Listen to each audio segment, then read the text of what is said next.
You are now listening to the Hunter's Advantage podcast. We preserve the history and sport of hunting through curious conversation and action-packed hunts, as well as offering you tips and strategy for more successful hunts.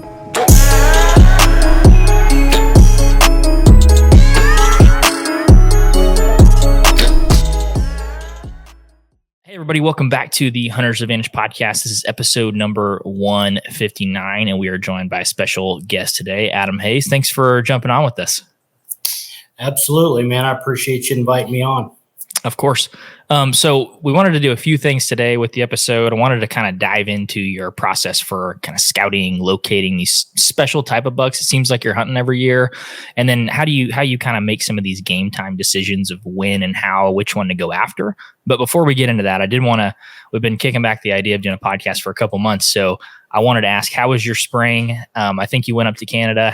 How's it been lately? Yeah, I did go up to Alberta for a spring bear hunt.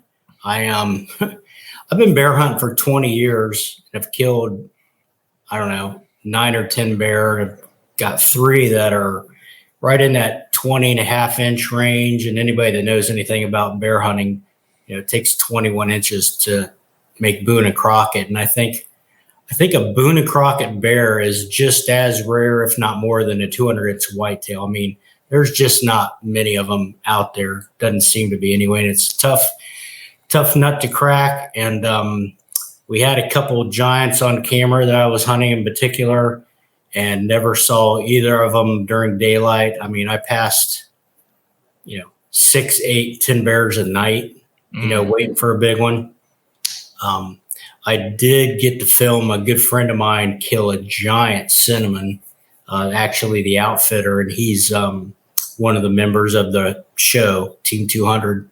He's on our pro staff. So he was hunting a different area that I wasn't allowed to because he's right on that Alberta, Saskatchewan line. So he had a Saskatchewan tag and just a world-class cinnamon phase black bear showing up. And I'm like, man, I know you're planning on waiting until everybody bugs out to come in here and hunt, but I'll take a night off from hunting and film you if you want to go in and try to kill this bear. And just had an epic night, bunch of great footage. I mean, this thing looked like a grizzly coming through the woods, just a beautiful bear. And it's right at 21 inches, so it'll be interesting. Oh my gosh. Makes it or not, but just, world-class animal. That's incredible. I actually, about a month ago, just got back from a black bear hunt in Saskatchewan and shot my first black bear up there. And the thing weighed 260 pounds, but it had a 18 and 2/16. It's weird. They score them in like 16ths, I guess, for the book. Yep. So I got my first black bear and we scored it the other day and I ended up being Pope and Young official. So I was pretty excited about that. Yeah. 18-inch bear is a great bear. And that's a pretty good bear for spring. I mean, they're all just coming out of hibernation. So they've been on Slim Fast for 6 months. Yeah. The great bear. Clay's bear, we put it on the scales and it was just under 400 pounds and 8 foot nose to tail. So, I mean, it was a world-class bear. And that's awesome. I was talking to my taxidermist and he was saying it's kind of weird with bear because he's scored some that are close to 500 pounds and they don't make Pope and Young. And then, you shoot one that's 200 and it's got a big head on it and they soar that way. It's weird. It's all about age with bears. Yeah. Yeah, that's cool. So you didn't end up getting one on that trip, but had a good trip anyways, or did you end up shooting one? Nope, I didn't. Was just waiting for the big one to show up. So I didn't shoot anything, which I'm fine with. I mean, I've killed plenty. I don't need another bear. I've got bear mounts, bear rugs. I've shot my share. So I'm just holding out for a trophy. So I'll be back up there actually this fall to deer hunt, and my tag will be good for fall as well. So they're not as consistent in the fall on baits. I'll try to fill a tag up there this fall when I'm deer hunting. Do you guys do any pike fishing when you're up there? Man, I'd normally love to pike and walleye fish, but I didn't do any fishing. I found a great spot for pike while I was up there, so I know where I'll be fishing at next spring. Oh, that's awesome. Yeah, we got to do some of our first time ever pike fishing, and It was incredible. I think the biggest one we caught was 35 inches, but it's like a lot of them would run to the boat real quick and you'd be like, oh, this is an okay one, maybe a little one. And then as soon as I see the boat, they flash and that drag just strips for a couple minutes. It's really fun. Pike fishing is exciting. Yeah, it is. Exciting. Well, I wanted to talk with you a little bit about your process. Obviously, you killed a lot of really big deer, a lot of Boone and Crockett animals. And I wanted to start out with this. When you're up in Ohio, correct? Mm-hmm. So what kind of determines when you're looking for one of these really, really special animals, say Boone and Crockett or better, where you're hunting? Is it proximity to your house? Is it potential class of animal? I know you hunt all over Ohio, Illinois, Alberta. How do you kind of pick these spots? Well, it's different than it was 20 years ago. This is my 43rd season, so I'm kind of showing my age. But, 20 years ago, you could drive around in the back roads and scout the soybean fields in the summer and, get an eyeball on a big deer and start knocking on doors and normally, get in or get close to them. And these days, that's the toughest part of the game anymore, is getting access to these big deer when you find one. Fortunately, I've hunted Ohio, obviously, my whole life, Kansas and Illinois really regularly for the last 20 years in the same general areas because I've got good friends in both states. So I don't have to really do as much summer scouting, knocking on doors, to get access. I mean, I've got my access. I've got my spots. I've been hunting. The farms have been hunting for 20 years, know them all very intimately. Most of the deer I see on these farms from year to year are bucks I've seen in the past, gotten pictures of, have passed up, trying to let them grow. I mean, trying to get these bucks to, 170 to 200, from year to year and letting them go. It's like there's 10 things that can happen from year to year and 9 of them are bad. Yeah. So it's tough when instead of getting out and finding them like I used to and hunting them, now I'm trying to let them grow and, putting plots in and minerals and certain things to help them get to their potential on antler growth. So it's kind of a different game now than it used to be, but that's kind of where I'm at now. I've got my lease and my home farm in Ohio and the places that I've been hunting consistently in Kansas and Illinois. So kind of have my farm set, and it's a matter of what shows up, each year now, as opposed to going out and trying to find a giant deer. Yeah, that was something I was interested in because I know I've heard a lot of folks that talk about finding a 200-inch deer, and they say the hardest part of killing one is finding one. Mm-hmm. So it sounds like you're more in one of these, I have good ground, I'm going to, nurture these deer to maturity and then, shoot them then. And hopefully one of them is over Boone and Crockett. But for a young person, maybe going about it today, I mean, it's very different than it was 20 years ago. You would just advise someone to keep looking, keep going after more and more places, more and more access to find a deer like that. Maybe people that don't have access to something. Yeah. I mean, there's probably more deer of that caliber now than there used to be, just because of all the QDMA and, people, doing the most that they can with their properties and passing deer up and letting them go. But still, at the end of the day, you've got to go where you got your best, odds, best chance of finding a big deer like that. And I mean, Ohio, Kentucky, Indiana is really coming around. Obviously, Illinois, Iowa, Kansas is getting to be, tough to draw. I mean, I've been hunting there 20 years, and in the last 3 years, I've drawn one tag. So, it's going to be just like Iowa here pretty soon, where every 3 or 4 years you get to hunt out there unless you own some land. So, I think Canada is a great place, to find a world-class animal. Saskatchewan, Alberta, you got to go where they're at. It's just like if you want to catch your first 50-inch muskie, you're not going to go to the farm pond down the road. You got to go where they're at. So, yeah. And it's not impossible to get permission.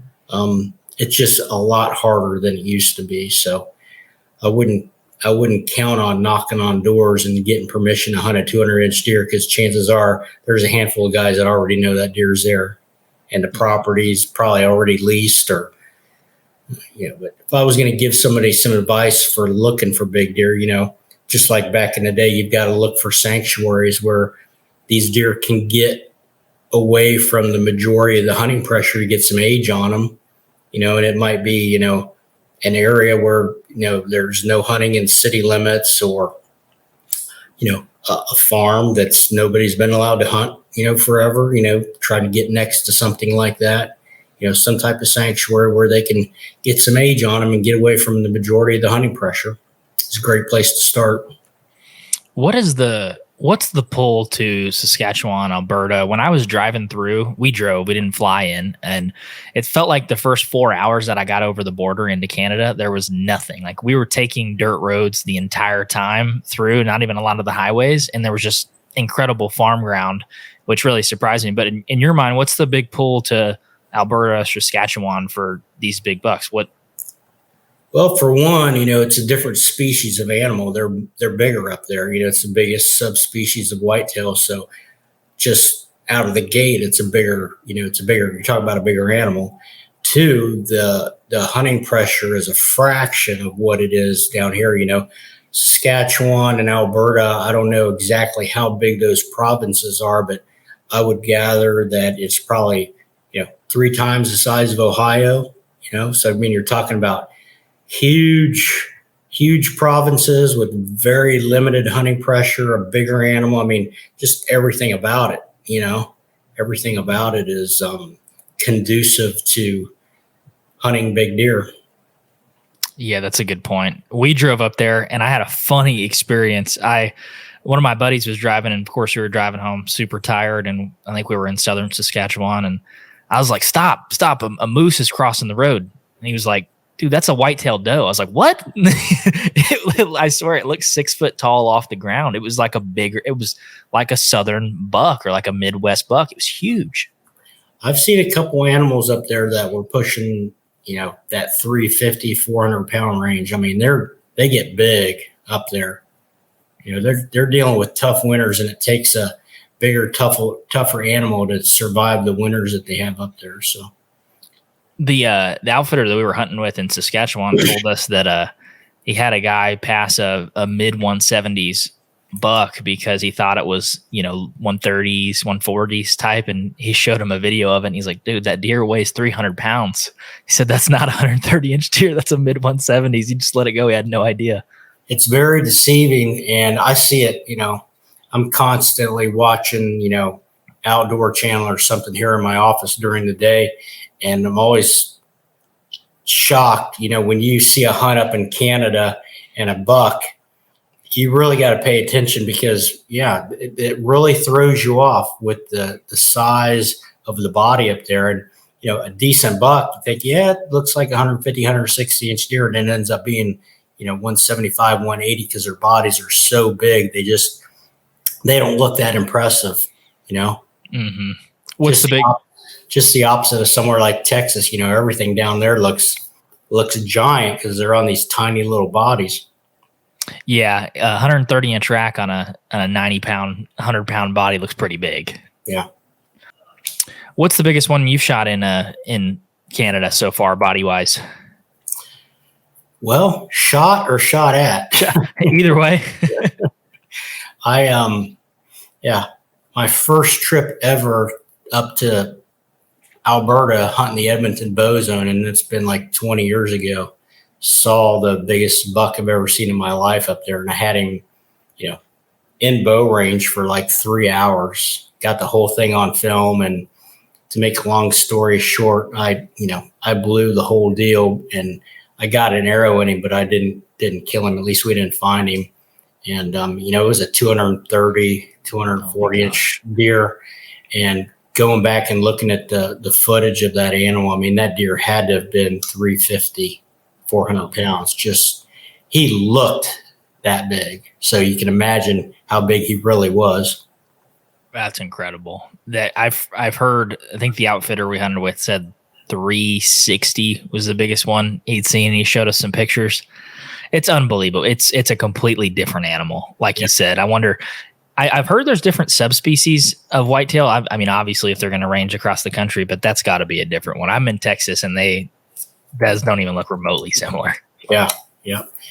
Different part of the world there. So I wanted to kind of break down what your thoughts are and kind of your process are throughout the season. I know we talked about doing this a couple months back, but kind of if you had to walk us through maybe your springtime from March to May, what does that typically look like for you on the whitetail front? What are you up to?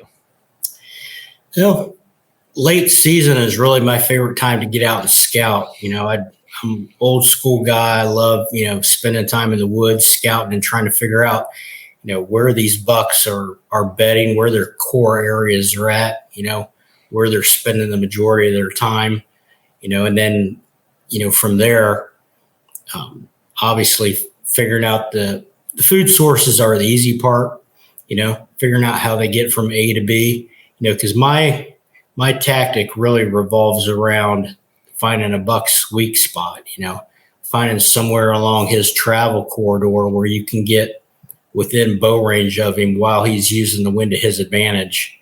And I'm sure a lot of guys are going to hear that and say, how do you get within bow range of a buck when he's got the wind to his advantage? It's not the easiest thing in the world, but if you think about it, if you want to kill a big animal that survived 5, 6, 7 years, he's learned to use the wind.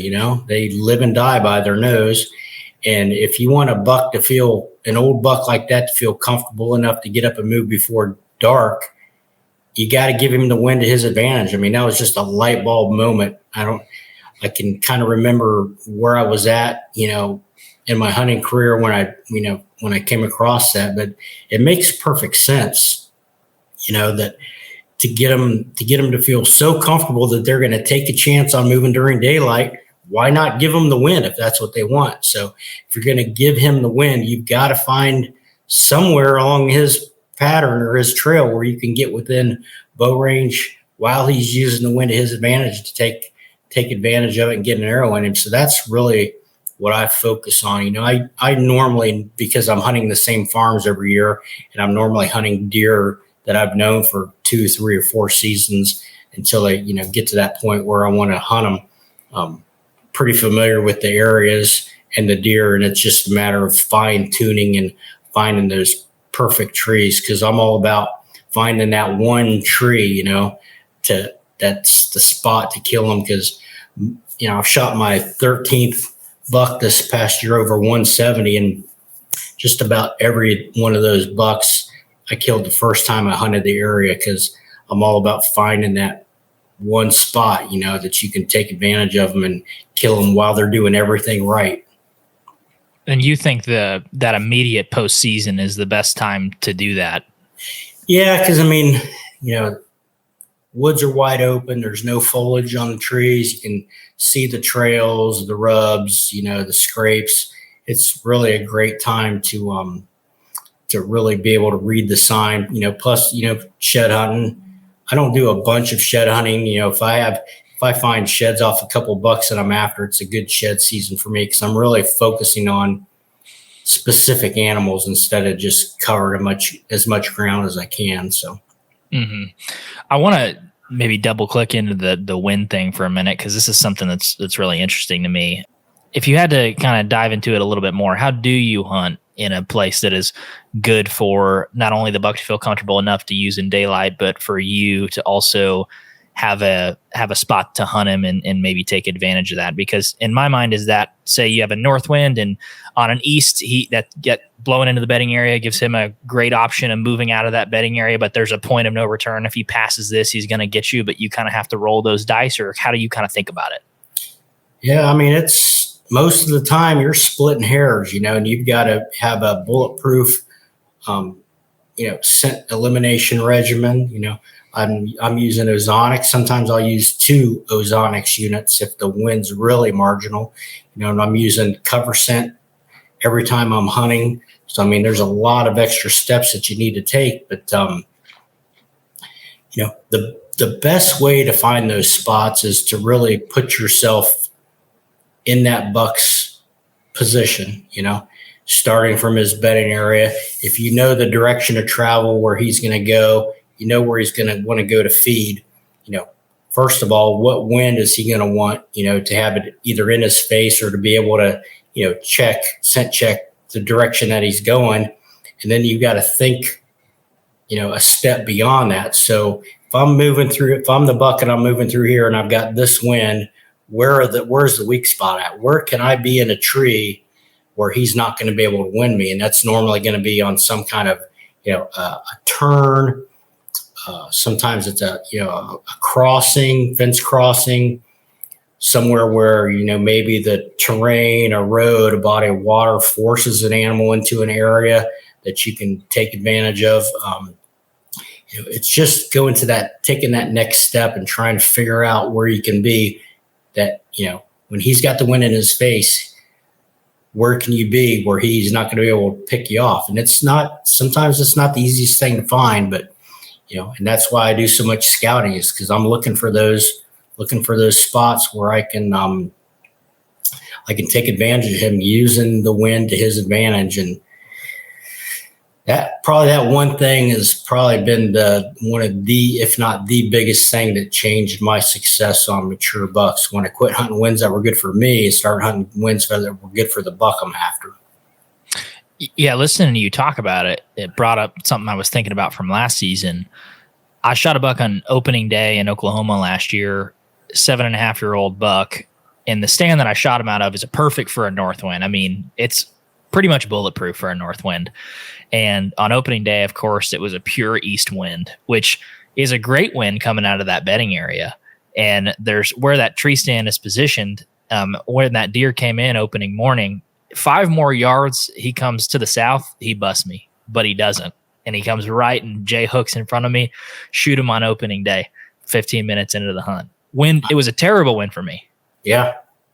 Well, buck that lives 5, 6, 7 years, man, you're just not going to catch them moving with the wind at their back. They don't make mistakes very often when they get to that age.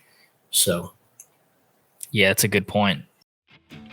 The Hunter's Advantage podcast is powered by Out on a Limb Manufacturing. Out on a Limb is a family-owned company based right here in Oklahoma that makes tree stands, saddle platforms, climbing sticks, and so much more. Christian, I have a quick question. What's that? What bites down harder, a hippo or an alligator?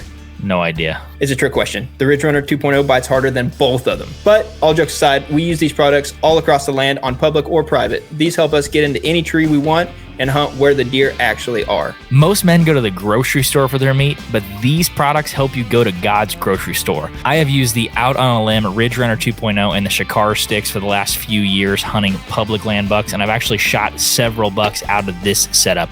If you want to support the podcast and get some Out on a Limb equipment, make sure to go to outonalimbmfg.com and use code HNTA10 for 10% off at checkout. Once again, if you want to support the podcast, go to outonalimbmfg.com and use code HNTA10 at checkout for 10% off. Now let's get back to the podcast. So I want to throw another one at you. If May through July or June and July, so pretty much right now, let's say, play a hypothetical, you didn't have all your historical knowledge of your farms, you don't have them all set up right now. Let's say you don't have a target buck that survived that you wanted to hunt from the last year. What would you be doing during this time period in your neck of the woods to put eyes on something that you would want to hunt? Well, I rely heavily on, minerals throughout the entire year. I think that's a great way to keep tabs on deer. Like I said, I'm normally hunting the same areas every year, so I'm doing everything I can to make my spots the best that they are and actually grow these animals. So, going out and actually trying to find a new buck to hunt is going to be, really tough this day and age. But I mean, I'm doing everything I can to make the properties that I have the best I can. So, I guess, keeping your fingers crossed and hoping something shows up. I hate that though. I really enjoy the one-on-one, with a buck that I'm familiar with and that I know about and I've chased him for multiple seasons. So just going out and sitting in a stand and hoping a big deer shows up is just like, it's like fingernails on a chalkboard. To me, I just can't stand it. So, you got to do everything that you can to have multiple deer, because you never know what's going to happen. Like I said, there's 10 things that can happen from year to year, and 9 of them are bad. So you don't want to put all your eggs in one basket on one deer. It's always good to have, 3 or 4 different animals that you're kind of focusing on for the season in case something happens and your buck disappears. This day and age, you never know what's going to happen with EHD and blue tongue, and get hit by a car. I mean, just so many different things that can happen. So that, to me, that's one of the appeals of hunting out of state and having places or properties in different places, is kind of, putting your eggs in different baskets. Say Ohio gets screwed this year, like, well, I got Kansas, I'm still going to Alberta. It's probably made it harder for access, but opening my mind to the ability to hunt different places has kind of opened the door of, okay, I'm okay if this option number 1 doesn't work out. Yep. Yeah. You've got to have options. That's for sure. So this year I didn't draw my Kansas tag, and that's been a staple for me for 20 years. But just drawing one tag in the last 3 years there, like I said, it can kind of see the writing on the wall. So I'm thinking about, I've been trying to find a spot in Indiana and Kentucky. Those are both great states that are right next to me. So you got to, you cannot put all your eggs in one basket. That's for sure. Yeah, we didn't draw for Kansas either. We put in for a better unit this time, but it's weird. I've had buddies that a group of 3 that hasn't drawn the last 3 years, and then I've got buddies that are a group of 2 that have drawn every year for the last 3 years. So it's kind of odd. Yeah, I don't know what the deal is, how they're doing that, but it's not heading in the right direction. No. You were talking about, really enjoying this one-on-one kind of intimacy of chasing a deer that you've seen year after year after year. What is your longest saga with one buck? I chased a couple of my 200s for 3 years, which is the longest I think I ever chased any buck that I've killed. I had one that I'd let go for 4 years on my lease in southern Ohio, and the year I actually thought he was pushing 200 inches and I was going to hunt him, I had an issue with dogs from a neighbor, on the farm nonstop. And they ended up running that buck off, and I'm sure somebody killed him because he was, he was a homebody. He hardly ever left that farm. I could always see him on camera, and just for him to up and disappear like that with a couple big dogs, it was just heartbreaking because I'd put so much time and effort into that buck, and he finally got to the point where, I'm sure he was over 200 and just lost him. Oh, that's terrible. So were those bucks the 3 years that you were hunting them? Were they always 200 each one of those year, or were they just upper 190s or what? No, the first one just happened to be 200 inches by the time I killed him. He wasn't that big the first year. He made a really big jump that last year. He went from 180 or 175 inch deer 9-point to 201, and then the second one he was knocking on the door of 200 the last 2 years I hunted him.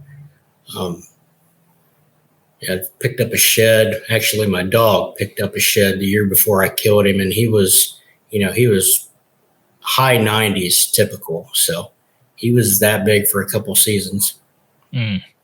This time of year, are you running a lot of cell cams on a lot of the places that you're hunting? I know lack of intrusion is obviously really important, but what are you doing in the summer on your places? Are you running minerals, or what's up there? Yeah, I do everything that I can, and I run a lot of cell cameras out of state in the summer, just because, you can't go check cameras every weekend, in Illinois or Kansas, living in Ohio. So I do use cell cameras throughout the year, but I run a lot of cameras, and when it comes to in season, the real time information you get from cellular cameras is just worth its weight in gold. Is it one of the biggest changes you've seen in your hunting career that makes the biggest difference, apart from maybe the wind that you found out? Yeah, I mean, if you had to nail it down to one thing that's changed the most, this is my 43rd season hunting, so the biggest change I've probably seen in my career is trail cameras for sure.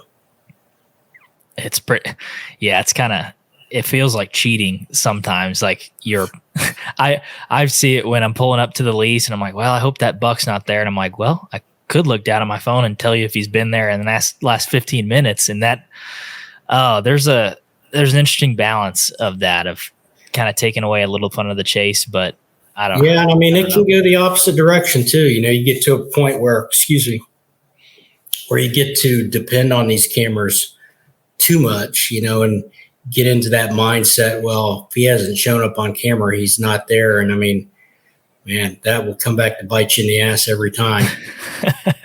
Have you ever had a situation like that? Are you speaking from experience or just seeing it other people do it? Yeah. More than I care to admit, but, it's great technology, but you don't want to count on anything 100%, especially when it comes to, big deer. And just because he's not on camera, you should never let that keep you from hunting. That's a tricky situation there, depending on those cameras too much. And really when it comes to big deer, it's all about, you're trying to figure out what he's going to do before he ever does it, so that you're there to take advantage of him when he makes a mistake. And if he shows up on camera and you're not there, I mean, you missed your opportunity. So I watched that 7.5-year-old buck I shot on opening day. He sat around for 15 minutes before I shot him. He walked and did a dance, was doing all this stuff in front of the camera. I checked my phone after, never got a picture of him. Mm-hmm. Ever. Yeah. I was like, well, thank God I didn't sit back and wait for him to show up. I wouldn't have killed him. Yeah, for sure. And I mean, I've seen so many times when these big deer start skirting these trail cameras. Know a lot of guys that believe that especially the cellular cameras, that these mature bucks are picking up on something, whether it's the cell signal or, something where they know these cameras are there and they're avoiding them. So yeah, you got to be really careful with that. I've seen deer in the background of pictures that I've got that I've never seen before. Deer that don't use minerals, deer that don't use feeders, that don't hang out around cameras, and they're ghosts. It's really, really interesting to me. There's some that it seems like they have a sixth sense of avoiding all that stuff. I've got a good friend in Texas that's got a big ranch, and he killed a 200+ giant right next to the living quarters on the ranch, and they had never gotten a picture of that buck. And they've got feeders and cameras everywhere. Probably one of the most highly managed, ranches in Texas, and never one picture of that buck. And that buck was 7.5, 8 years old. That gives you some hope when you're out there getting your butt kicked, and you're like, well, maybe there's one that we've never seen before. Yep, you never know. Yeah. Well, let's say we fast forward in this scenario. We fast forward deer season. You've scouted. You got all your tree stands hung. You know exactly where you're hunting, and you found 3 different mature bucks in 3 different states. So you got one in Illinois, you got one in Ohio, and one in Kansas, and they're obviously hundreds of miles apart.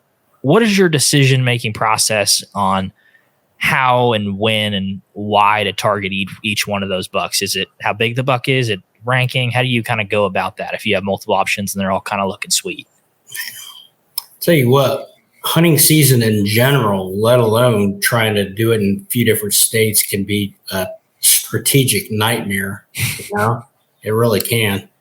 And obviously I've normally got, the one deer that I'm really focusing on, whether it's here at home or another state. But I really rely on, my historical information, with the deer, what they've done over the past, when I think I've got my best chance to get them, I've got a full-time job, actually, a couple of them that keep me really busy, and trying to juggle everything with hunting season. I can't just pick up and go whenever I want. So everything's got to be kind of scheduled somewhat. But I mean, doesn't seem like anything ever goes the way you planned it. This past season was a perfect example of that. I had big deer at home, big deer in Illinois, big deer in Kansas, was going up to Canada, and nothing panned out at all. Nothing. My buck here at home got poached early. Deer in Illinois I was chasing disappeared mid-October. Giant deer in Kansas, as soon as season opened, he disappeared. Never saw him again until January. And we never had anything, that I really wanted to go after up in Canada on camera. And I never even ended up going up there. So, I mean, it was a nightmare of a season.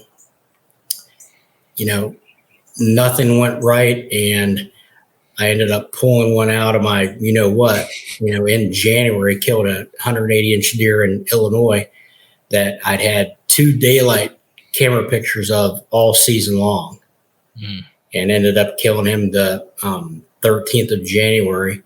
So, yeah, when it comes to trying to plan and schedule, man, you just got to, go with it and do the best that you can. But like I said, man, it seems like when you try to schedule stuff with deer, you're dealing with an animal and Mother Nature. You just never know. But I tell you, one of the things that's really helped me over the years, especially on my out-of-state hunts, is planning my trips around the moon and paying attention to that moon, because I killed three of my biggest bucks in Kansas, all on the red moon. Early November, before the rut really got kicked in, focusing, it's really all about, I think, focusing on activity. You used to try to figure out, are they chasing? Are they seeking? Are they locked down? What phase of the rut are they in? It seemed like a no-win situation. But when I started just focusing on activity, when are deer going to be the most active? And that's really what the Moon Guide's all about. That's when my luck really started changing in November. And, for the past 15 years, I schedule most of my out-of-state trips around the red moon, and have had really good success with it. So explain that a little more. I mean, I think there's a wide spectrum in the deer hunting woods of people that live and die by the moon, people that just don't even care to take a look at it and look at other factors. Can you explain the red moon and maybe the significance, you think, how it correlates to movement? Yeah, I mean, I think there's multiple factors that increase activity. I think the weather is a big one. Obviously, wind, like we talked about, you want good wind for the animal you're hunting. And the moon's just as important, if not more than those. So you've got multiple things that can increase, deer activity. I think personally, it's when you start combining multiple factors on the same day that, things get bloody. But when it comes to the moon, every day as the moon orbits the earth, there's 2 times each day when it's actually closer than any other time of the day and has the most gravitational pull, and that's your overhead and underfoot moon. It's the same thing that triggers the tides to come in and out. Mm-hmm. So if you think about, there's this natural force that you can't, really see or feel, but it's strong enough to move the largest mass on this planet. It moves the oceans, and it affects animals and fish, to get up and feed. The key to the Moon Guide is there's only a handful of days when you get that overhead or underfoot moon hitting right at prime time in the evening, when deer want to generally move anyway. So if you think about it, you got a big mature buck that's 5, 6, 7 years old laying there in his bed, and everything that he's learned through his life is the safest thing for him to do is stay put until dark and then move after dark. But on those evenings when that gravitational pull is hitting right when he wants to move anyway, it's just an extra instinctive natural push to get him up moving just a little bit early. And that's really what it's all about. I've been following it for almost 30 years now, and I've just, not just myself, but I've got thousands of members for Moon Guide that I've talked to that have killed their biggest deer ever on the red moon, or, a light bulb moment for a lot of guys driving down the road, doesn't matter what time of the year it is, middle of the day, and there's deer out everywhere. What's going on? And normally if you look at what's going on with the moon, it's because that moon is overhead or underfoot, and if you go back and you start looking at trail camera pictures, when you got that daylight picture of that big deer that you could never get on camera, or you start looking at the days that you killed a big deer that hardly ever moved during daylight, and you start comparing those days and times to the red moon, 9 times out of 10, it's scary how accurate it is. It really is. And that's one thing that I did with the Moon Guide app, is we now offer it as a free version, so you can see all the historical data first if you want to compare it to your old pictures. Like I said, when you got the daylight picture of a deer that never moved in daylight, and when you've killed your biggest deer, and that's usually the light bulb moment for a lot of guys when they start comparing that historical data to what they've seen in the past, because there's something to it. And it's just as important as the wind and the weather. It's all Mother Nature. I didn't invent the moon. I wish I could say I did. I wish I could say I invented the Moon Guide. It's been around for 30 years now, but there's definitely something to it. And like you said, I think a lot of guys believe there's something to the moon's effect on deer. Most people don't really understand what it is. Most people think it's just all about the phase. It's got nothing to do with the phase of the moon. It's about the position of the moon in the sky, the gravitational pull, and timing that gravitational pull to prime time in the evening, because it only happens a handful of days every month. But when you give a big buck the wind to his advantage, and on that same night you've got a good, red moon where that he's got that extra push to get him up moving early, and then you put a good weather pattern on top of that, a high pressure system or cold front after, some warm weather, that's just icing on the cake. And I think that's, the perfect storm for killing big deer. The wind is first for me. The wind's got to be good for that buck. And then the moon is second. If I've got those two things, I'm going in. To me, the weather is just, an added bonus and the icing on the cake. But you got to combine at least two of those before I'm going to go in, unless a big deer, makes a mistake during daylight. My last big buck I killed here in Ohio just showed up out of the blue. I wasn't, expecting anything. The moon wasn't good. Weather was just average. Wind did happen to be perfect for him, but, I wasn't expecting anything. And he showed up in front of one of my cameras one night, and I was leaving for Canada in 2 days. I had all kinds of crap going on. Was not planning on hunting the day before I left, but man, when a big deer makes a mistake in daylight, you got to get aggressive and dive in. And I dove in and killed him. Wasn't red moon, wasn't a great weather pattern, but a big deer making a mistake during daylight is, it's go time. So I'm assuming the moon and like you said, where it is in the sky, it's something like the weather. It changes every single year. It's not consistent year to year. There's not certain days like November 7th, it's the best, or it's different every year, and it changes by an hour every day. So your overhead and underfoot moon, each of those times every day changes by an hour the next day. So it's constantly changing. It's not the same every year. It's not always on November 7th. Yeah, it's it is different every season.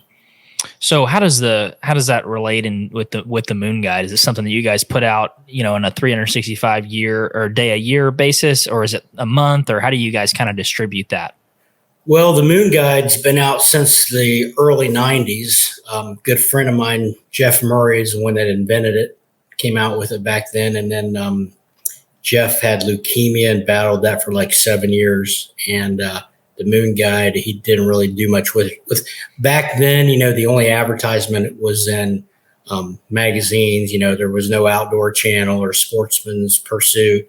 There was no social media. The only way you could get information out to people was in the magazines. So that's the only place it was available. And like I said, when he was battling leukemia, obviously had to put that aside, didn't put a lot of, effort into it. And then he actually, his last hunt, he came here in Ohio and hunted with me, and we talked about the moon guide and what the family's plans were for it. And I expressed an interest in continuing his work, and he passed away that next February, and his wife held on to it for a couple years. I think more sentimental reasons than anything, because it wasn't, a big moneymaker. And but it was something I really believed in. It helped me kill my first couple 200-inch deer, and I believed in it and wanted to, keep going with it. So I bought it. We turned it into an app, I don't know, 9 years ago. And, the app gives you all of the information that I've been talking about 12 months out of the year. We still have the original Moon Guide dial, which only gave you 6 months of information, August through January of the following year.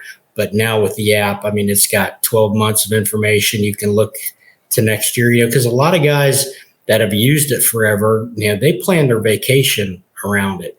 The moon is really the only thing that you can predict months or years in advance. If we could predict the weather a year in advance, it'd be a lot easier, but you can't. Meteorologists can barely get it right a week in advance. Yeah.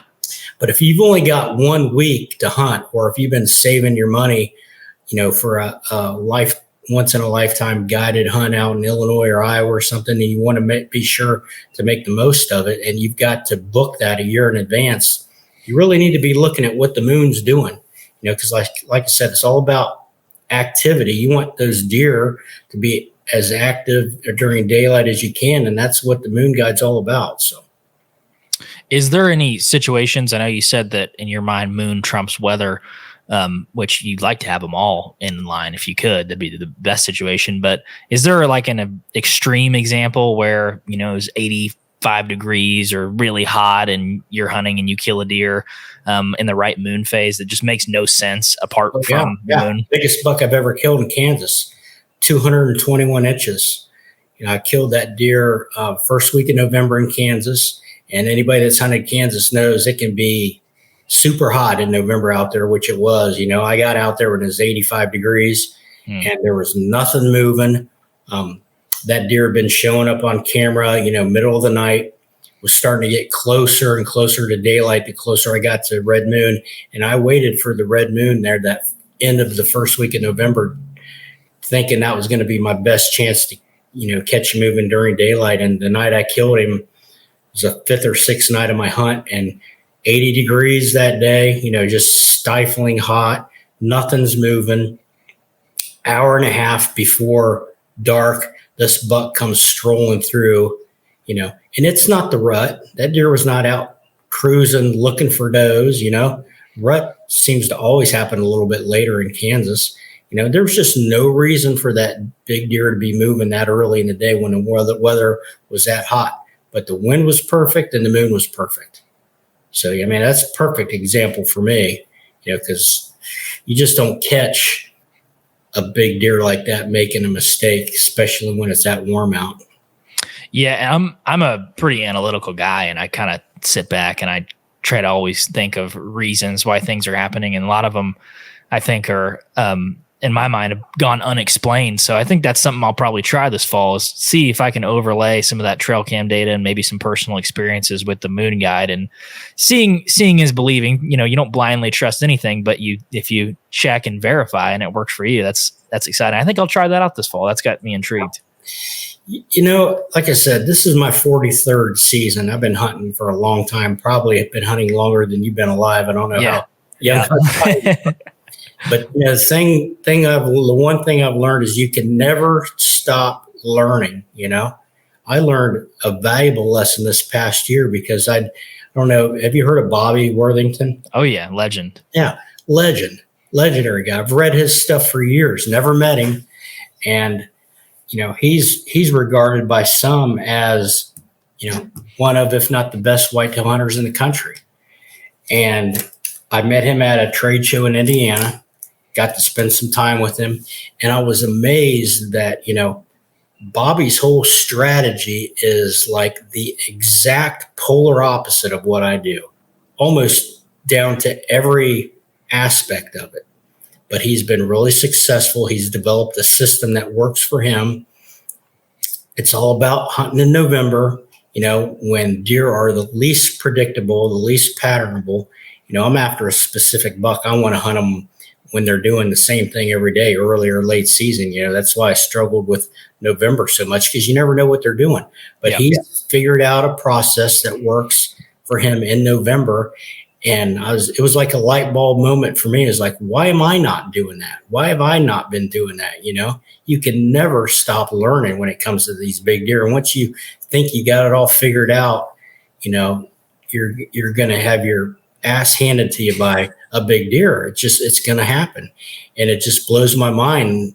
These guys think that all this moon stuff is, hogwash, when they don't really understand it. They haven't taken the time to really learn about it and understand how it works, because, man, it's Mother Nature. It's as important as the weather is, and I think we've only begun to understand a fraction of how the moon affects everything, and even if it only works half the time, wouldn't you do something that's going to increase your chances by 50%? I mean, I would. To me, I'm doing everything I can to stack the deck in my favor as much as I can. I leave no stone unturned. That's why I've killed 13 deer over 170 inches with my bow, because I'm constantly learning. I never leave a stone unturned. I'm trying everything I can to kill these deer. I mean, it's not just one thing, It's not just going out in November and hunting over a hot scrape, or rattling the last week of November. I mean, it's everything you can possibly do, because you never know when it's going to happen. Yeah. Yeah, that's a good point. I heard a good quote at church the other day too. Is how you do anything is how you do everything. And, having that obsession, and each one of these deer has a different personality. So every one of them is a unique challenge, which, if you figure out this magic formula where you get the moon right, you get the weather right, you get the wind right, and you go in and whack the biggest buck on the property every time, you probably wouldn't do it very long. I hear you, man.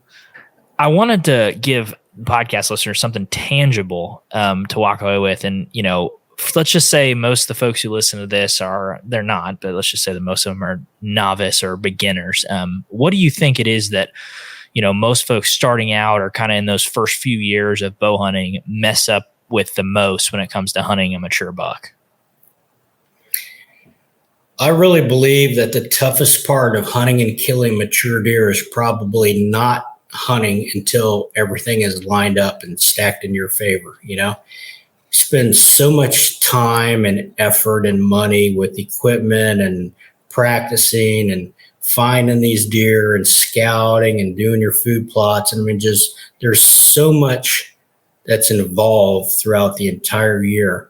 Why would you go through all that time and effort, spending all that money, finding this deer, and then going in and trying to kill him before you got the deck stacked in your favor? I think most guys are, these deer are patterning these hunters before the hunter patterns the deer,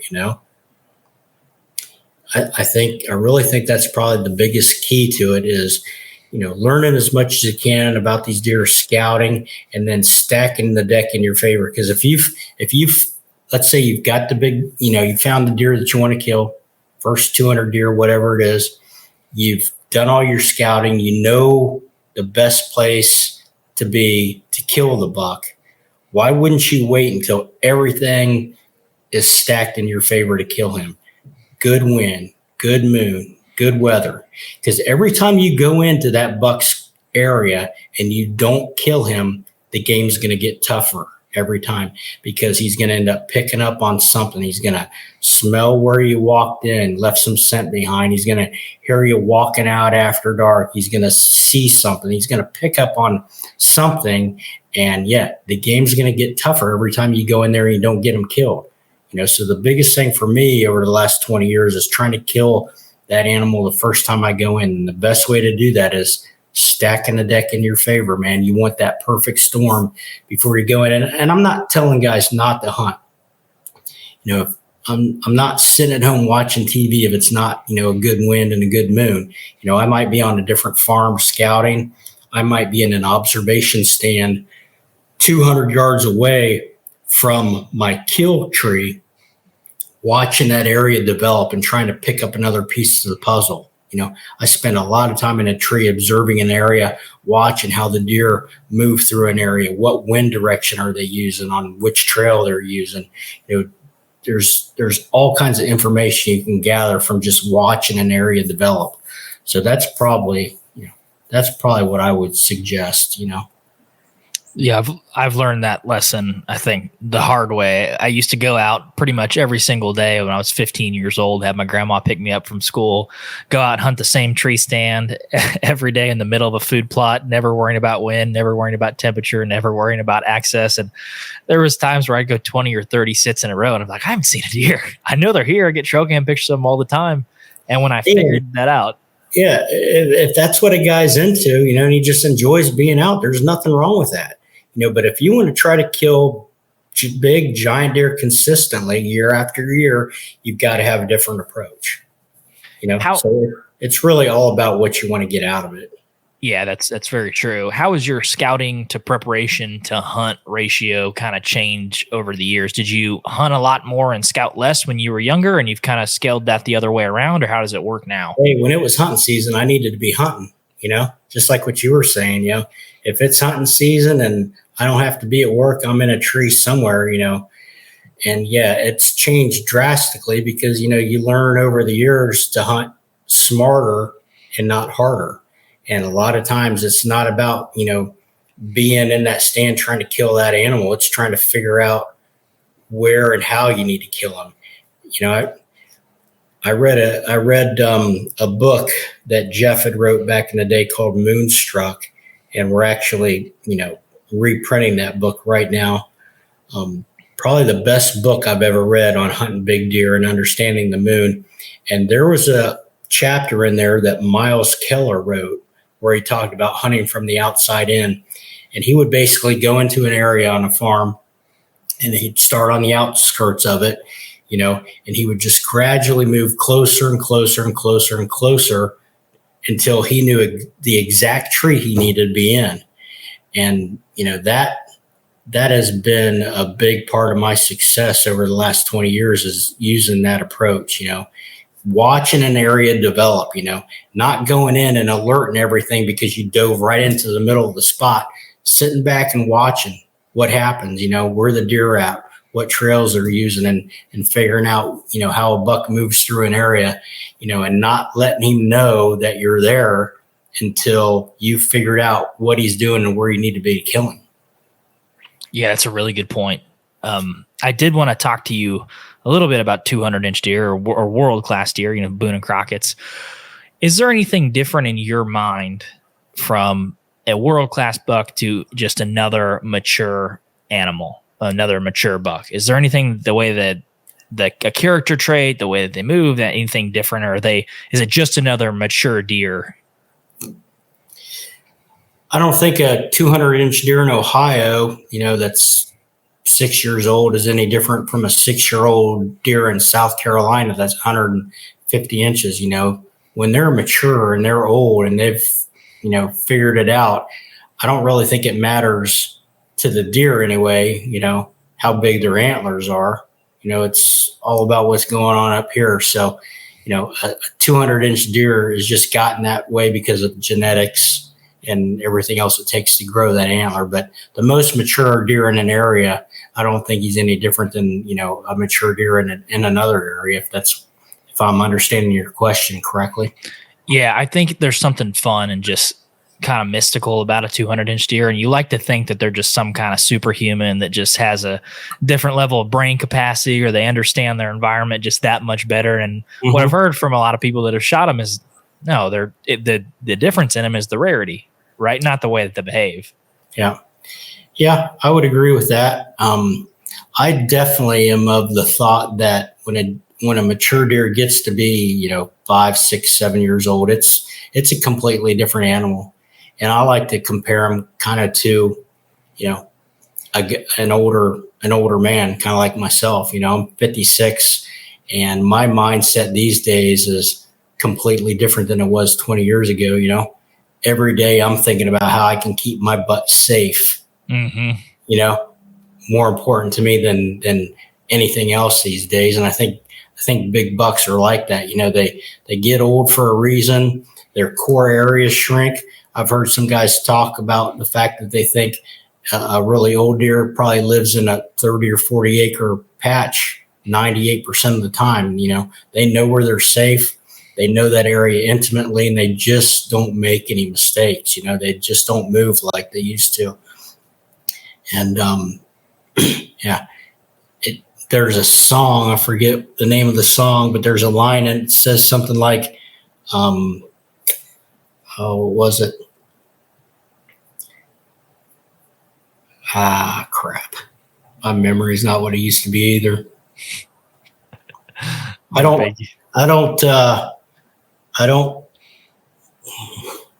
can't think of it now, but it's really all about every step I take, I'm paying attention to it. Mm-hmm. I don't miss a step, but every step I take, I'm really paying attention to what I'm doing. And I think that's the way a big deer is. Everything they do is calculated and for a reason. They just don't make mistakes that much.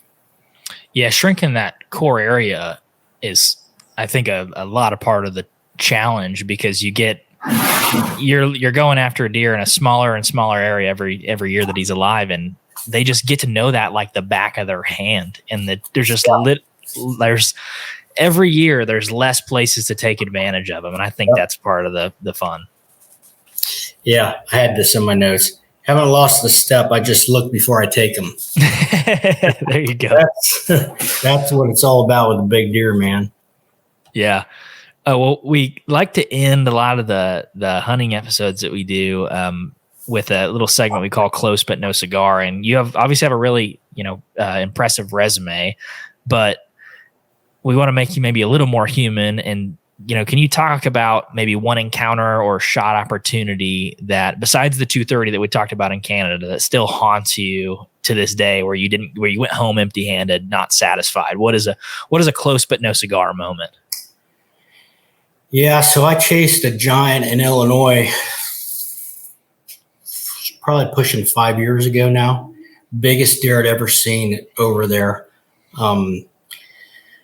I know how big he was now because the neighbor ended up killing him, but it was just a giant, non-typical. And I didn't really have this deer figured out. I mean, I knew where he was, but I just had not.